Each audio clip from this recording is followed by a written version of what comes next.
When making an upcycled coffee table, Alyssa used around 50 VHS cassettes and a roll of blue electrician's tape. Why? When making an upcycled coffee table, Alyssa used around 50 VHS cassettes and a roll of blue electrician's tape. Why?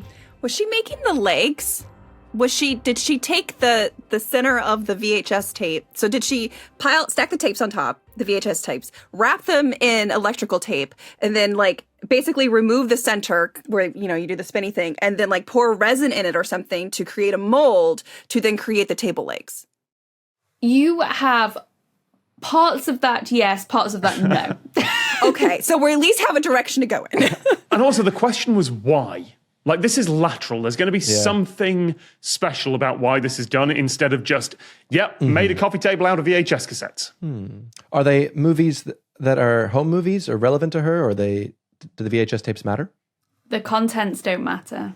Oh, because I was going to say, I bet there's a movie that they've got 50 copies of on VHS that's a really apt one.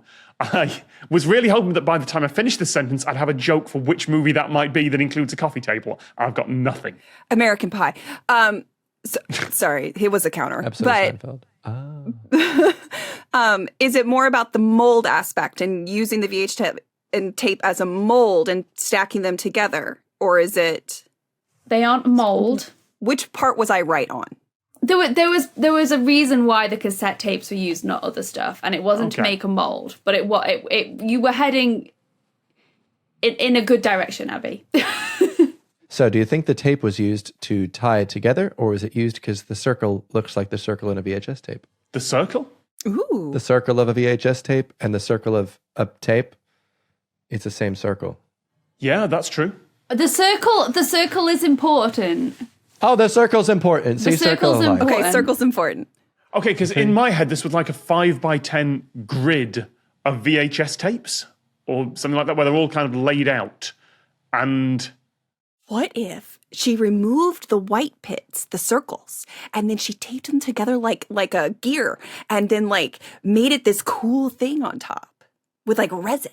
She didn't take them out of the cassettes. They are still in the cassettes, but the circles are important. I was like, in my head, this was really cool. Like, this would have like been viral on TikTok. To be fair, I think it would be viral on TikTok. Yeah. Do you think that while in use, the coffee table has the tapes moving? No.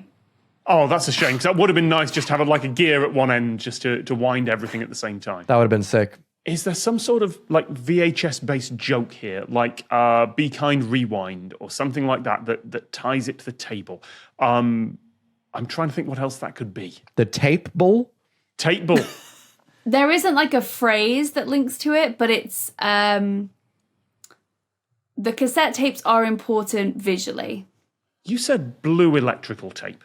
That's very important too. It's because the Philadelphia Eagles. This is so they can recycle the VHS tapes afterwards, Evan. So, okay. Things that are blue and associated with VHS tapes, the Blockbuster Video logo. Ooh, you're heading... Has she made a coffee table in the shape of a giant like Blockbuster Video VHS tape thing out of VHS tapes? She hasn't, but it is about the aesthetics of the cassette tape and the blue tape. Does the coffee table look like a cassette tape? No. If you think of, so there's a table, we've established it's nothing to do with the legs, it's the top of the table. We've established that the white circles in the cassette tapes were important and they're kept within the cassette tapes. Doesn't look like a cassette tape though, but they do need blue tape. So have a think about what visually... Flat black thing with white circles in it from the VHS tapes and blue... It doesn't help there's two different versions of the word tape in here. And like blue electrical tape over it to create some form of pattern. You've literally describing what I'm looking at right now, if that helps. Some form of cultural reference, and we're going to kick ourselves. It's a nostalgic design. Is it Connect 4? You're heading the right... Games is the right way to go with this, Abby. It's not Connect 4. It's a black grid. Atari? Pac-Man! No, Tetris. Pac-Man. It's a Pac-Man board. Pac-Man's not blue, right? Oh, yeah, but the lines between them are. It's a big... Drawing it. The white dots look like the pellets that Pac-Man has to pick up, and the blue tape marks the boundaries. Oh, that's so cool! Told you it would go viral. That would have gone so viral! So Alyssa had a bunch of waterlogged VHS cassettes, and by turning over the tapes, the white spokes on the underside looked like the dots in the Pac-Man maze when the cassettes were arranged in a layer on the tabletop. Blue lines were then added to mimic the famous arcade game maze. And then plexiglass was added over the top to make it useful as a table. The Lateral Producers Club is at lateralcast.com if you would like more Lateral, fewer adverts, and to support the show.